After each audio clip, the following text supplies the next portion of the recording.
Hey, Travis. Hey. Do you have any Grey Poupon? I do not. I'll have to get some for you. Yeah, let's drive over somewhere we can get some. Yes, we can. Oh, okay. Let's Isn't go. this awesome? Sam's Garage, presented by Hem Saw.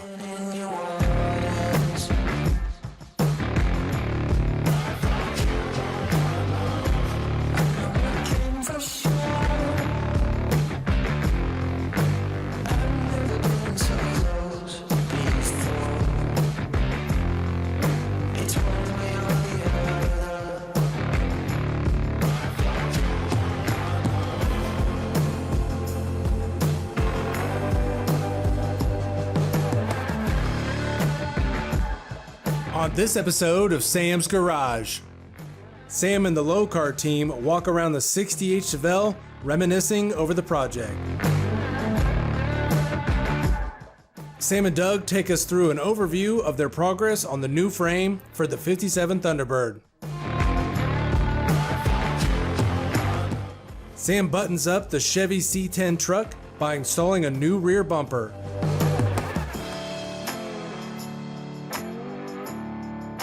Then Sam completes the assembly of his long block for the HEMI Gen 3 engine.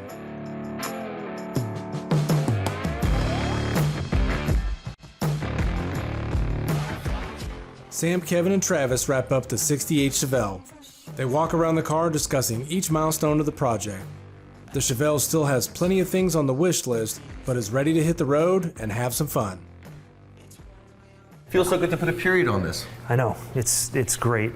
Got to work on these badges. Yeah, got to get a Lokar equipped here. Right. Got to get a 7 instead of the 9 there. Yeah. And on the sides. There's a few things that we could do to clean it up, make it a little more special on the outside like we did on the inside. The inside looks so good. I Yeah. think Skip's gonna love it to walk in his car, see all his products, Right. staring at him, looking so nice and feeling so good. That steering wheel adds a lot of new modern flair to this I was car. just going to say, just getting rid of the cheap plastic steering wheel and having a nice leather to grip on, Absolutely. that's going to sell it. Man, this thing's so good.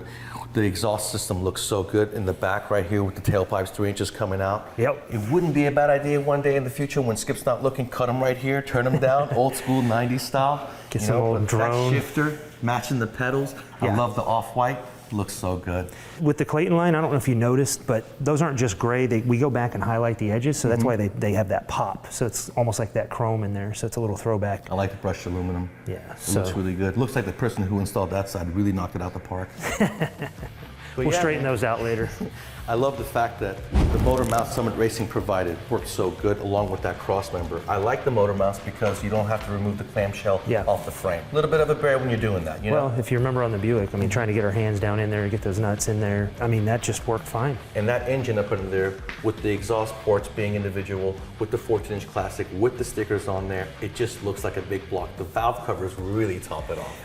I think the distributor really sells it myself. It does, but the distributor on a Chevy is in the back, so you kind of have to look for it. If I'm walking up to the car and I see the Classic, I see the individual ports, but the valve covers are going to hit me. I'm Yeah. going to walk up to the car, then I'm going to look in the back and see the distributor and Yeah. really think about this. And the pipes, exhaust system, the hooker headers fitting so nice. That's a really nice. I mean, you get what you pay for. It's all about R&D. Those Right. guys really knock it out the park each and every time. We use them on the Buick, and we use them on the Chevelle. Really sounds good. Yeah, I don't see a reason to get a different header with those. Not at all. I love the 3-inch V-bands on the ends of the header. That's a nice touch, you know, makes for easy, leak-free setup. The Champion cooling system, Yeah. very nice deal there. Worked The out fans, the reservoir, everything worked out really nice. Fits nice, it's gonna be really efficient. Yep. The fact that you can put the cover right over, even the fan shroud, very nice deal. You're gonna go home? We're gonna go home, cut that thing in half, Yep. put it on, and it just tricks the eye, Yeah, just absolutely. enough. Just like the Cadillac, you can't Yeah. see it, you know? Yep. It's really nice, I love it. We just want to make sure we don't obstruct those fans, No. so that's why we're gonna cut the bottom off. Absolutely. Well, I think it's gonna love it a lot. All we gotta do is one day is install a vintage air in it, you know, some sort of AC. The Dakota Digital Dash, when you install that, it's really gonna modernize it because you've got a completely new modern motor. Right. You wanna be able to have modern instrumentation to be accurate. And that's a perfect reason not to have put the Dakota in now, because we've already got that vintage air on the way. The whole wiring on the car itself is good, but if you give it a little bit of love under the dash, you'll take care of a lot of the issues without having to wire up the whole car. Why don't we get in it and take her for a ride? Let's do it. Trav, you get in the back. Oh.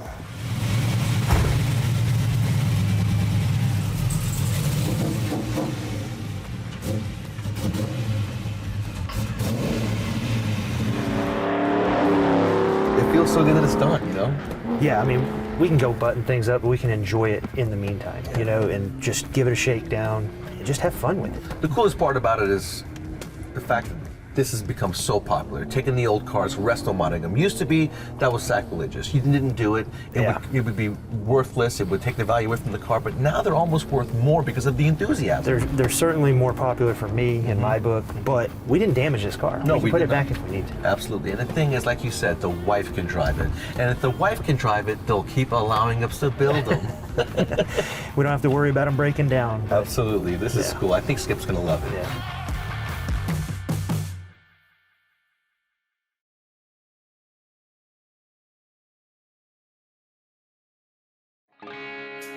Sam's Garage, presented by Hem Saw.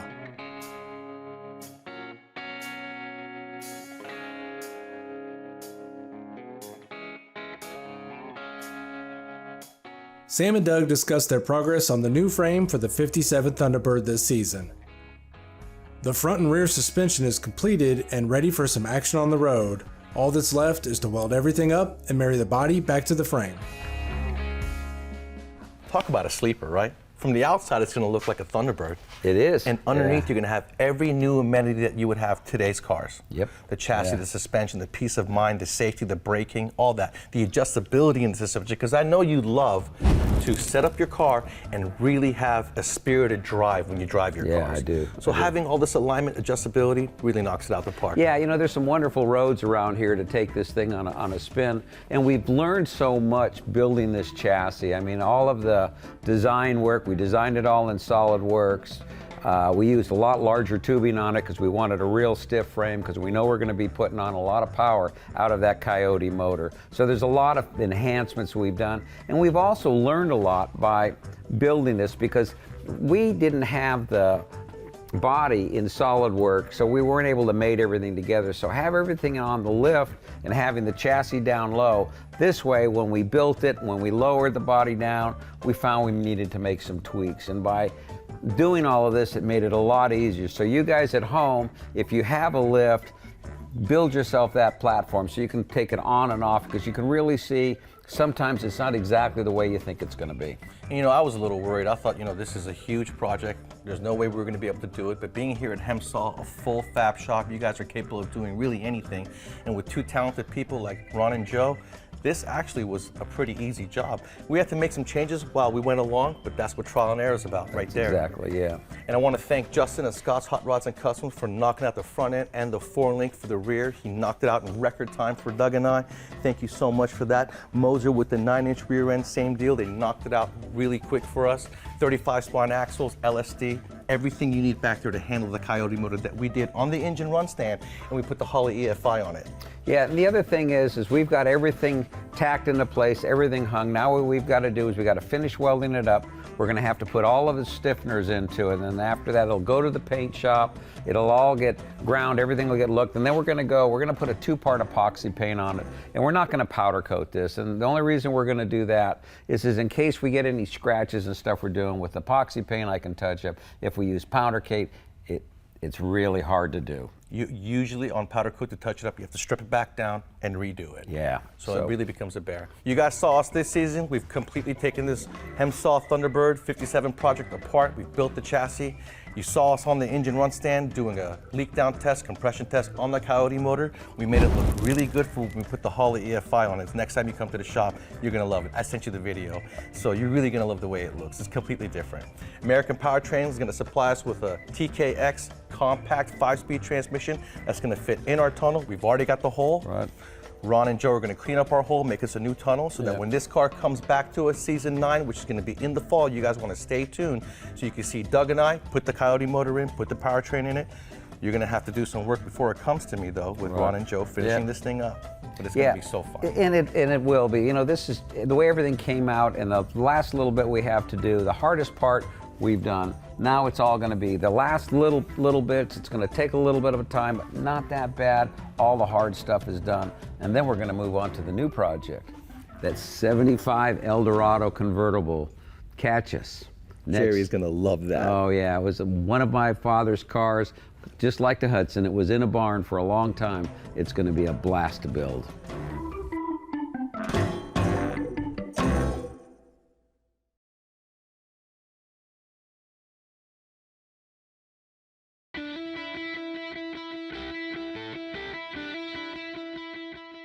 I got a local county sheriff's car here, and we did some upgrades on it, starting with a cold air intake, an iDrive for the throttle pedal. I did a tune on it, and we complemented everything up with the Pipes 3-inch full mandrel bent stainless steel exhaust. That exhaust system is good for your Chargers between 15 and 2020 model years. In this case, we don't have the pretty tips that come from the factory because this is a cop car, pretty stripped down, and it comes with a 2.5-inch exhaust. So with you guys that have the 3-inch exhaust, you're going to be transferring the tips onto the new Pipes exhaust system.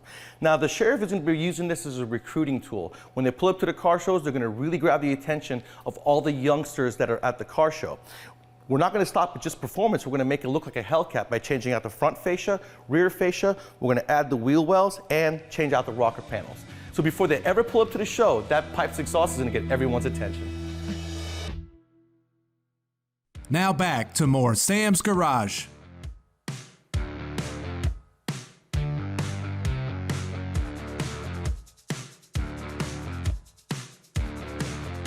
Sam's brother Bobby is back in the shop to help install a new rear bumper on the Chevy C10 truck. It's always nice to have an extra set of hands when taking on a project like this, especially when it's family. I am getting ready to put a period on my C10 project. Cleaning up and restoring this truck has been awesome. The interior is new. The front end looks really good. And now we got to do the rear end so that it matches everything else we've done. We went back to Brothers Truck Parts. We've got the rear bumper brackets, license plate holder, and the bumper. And I got my brother Bobby again helping me with this rear bumper because I can't do it by myself. You ready to get dirty? I think so. Let's try not to get dirty though, okay? No. All right.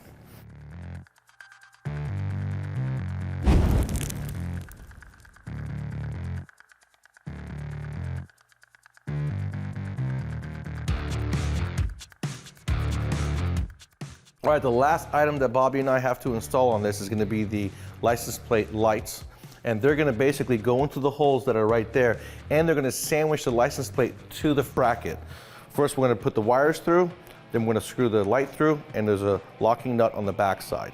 Now, when you guys are wiring this up, you want to use small crimp style connectors that'll separate from each other so that you can always replace the license plate tag.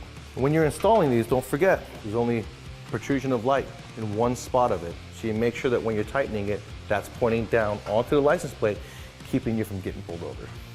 We're going to be installing new hand cranks on this just to finish off the door panels. What we're going to do is the windows are all the way down, and when you install your hand cranks, you want to install it to where your knee does not hit the cranks. Because they're all the way down, we're going to install it with this forward. The clip is already on there, so all you're going to do is line it up on your splines and push it in. Don't forget, guys, the new crank does come with a clip, just in case you lose your other one, but keep the original one because these clips go flying in the air when you go to remove them. It's always nice to have extra ones. This turned out really nice. I gotta get a vent here, a vent there, one over here. Gotta get a new bezel here because it's broken. For the most part, when you're sitting in this thing and you look all around, it's new.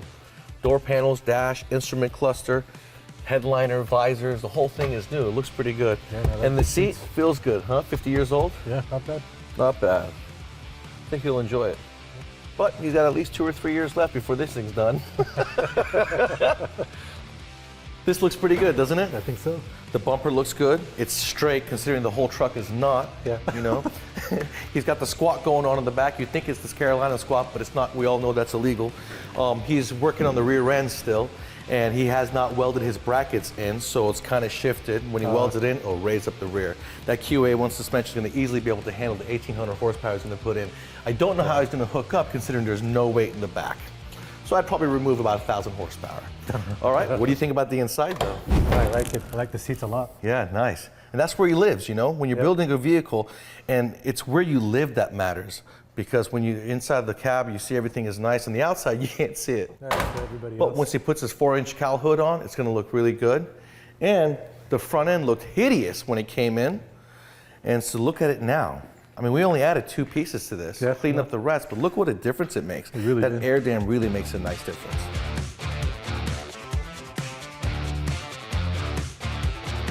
You guys can easily do this job at home in a weekend with your brother. You go to Brothers Truck Parts, they are your #1 source for 1947 to 87 GMC and Chevy truck parts. Get everything you need. They got all the hardware and little clips you need to install all the big parts you purchase.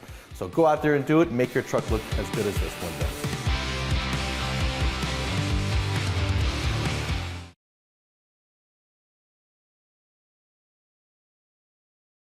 Sam's Garage, presented by Hem Saw. Sam finishes up the long block for his HEMI Gen 3 engine by installing cylinder heads and valve covers.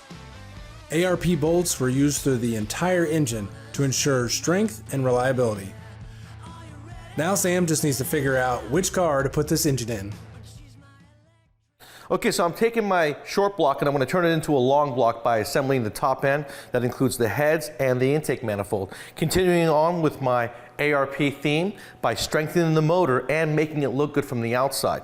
Now, I've been using ARP for many, many years, and I actually got a chance to go down to Ventura or Santa Paula, where 13 of their facilities are to make the ARP products. I got the opportunity to check out the ARP facility, seeing how they turn high tensile strength wire into high performance engine hardware. Their quality control department exhaustively tests all products, making sure they hold up to their demands of automotive racing. And they're made right here in America. It was really cool to see the raw material coming in windings, circular windings. They take it, straighten it, go through the machine, cut it, they put the heads on it. The shipping department, the care that the employees take to making sure that the fasteners are perfect before they leave. The strength test, the machines they use to make sure the quality of the fastener is exactly what they say. That's why I go in with ARP every time, and now I'm going to continue on with my head studs. Now when I do the lubing on the head studs, I put the studs in first, then I put the lube on the nuts and the washers because I don't want to contaminate the head gasket when I slip it on. Now, just like the LS engines, you can install the HEMI heads on either side of the block. But keep in mind, if you have an EGR valve, there's going to be an intake port right there for the EGR. So make sure that's at the front of the engine. So this is going to go on the passenger side. Okay, so I'm going to be reusing the factory push rods because I did not change the camshaft and I did not change my spring pressure. I double checked and made sure that my push rods aren't bent. You can do that simply by rolling it on a tabletop, making sure it rolls perfectly. So when it comes to the rocker shafts themselves, ARP does have the hardware for them as well. So if you're going to strengthen the whole motor, you might as well take the time to replace these bolts as well. That looks pretty good. I don't know what intake I'm going to use and I don't know what headers I'm going to use because I don't know which car I'm going to put it in. And you can tell this guy got a little heavy. It's got the gangster lean going on. When you look at this engine, you can see all the ARP hardware and how good it looks. On the outside, I got the stainless steel 12-point going on, uniform across the board, except for the timing cover. And that's because due to the shortage of parts right now, we have to mix and match the front, but we still got the strength. You guys can have this for your engine as well, whether it be an LS engine, whether it be a HEMI engine, even you import guys. You may have to go individually change the hardware, but you're gonna get points at the shows when you get judged, if you're after that sort of thing. And if you guys have a blower, the big root style with the big snout on the front, ARP has a kit for that to match the rest of the engine and to give you peace of mind as far as strength goes. When it comes to the exhaust manifold bolts, those are very important. This engine had over 200,000 miles on it. Every single bolt had to be cut out of the head. If you guys are running stock application and you don't have any broken bolts yet, buy yourself a pack of ARP exhaust manifold bolts and change them individually one by one. That's going to keep everything intact there and you won't have to remove the heads to pay the machine shop for that huge labor. You know, over the years I have proven that most engines can handle 8 pounds of boost from the factory. This HEMI being fully built with the ARP fasteners on the inside is going to give it extra strength, maybe running about 12 to 15 pounds of boost. Just got to be careful for those pistons. Now it looks really good, just like you see. With the red valve covers that Miller powder coating did for me, really sets it off. You guys want your engine to look as good as this and give the peace of mind that knowing there is strength on the inside, make sure to check out Automotive Racing Products.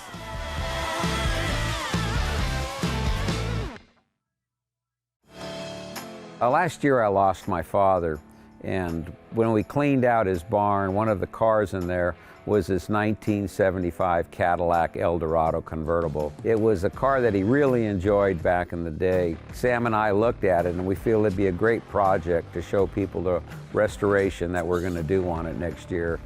These are really just a big old boat. It's an unusual car because when they came out back in '75, it had about a 500 cubic inch engine and also front wheel drive. A lot of good times and a lot of good memories in this, and we're really looking forward to doing this project. So it's a great preview of what we plan to do next year. Hope you guys enjoy it as we take you through the restoration of this car.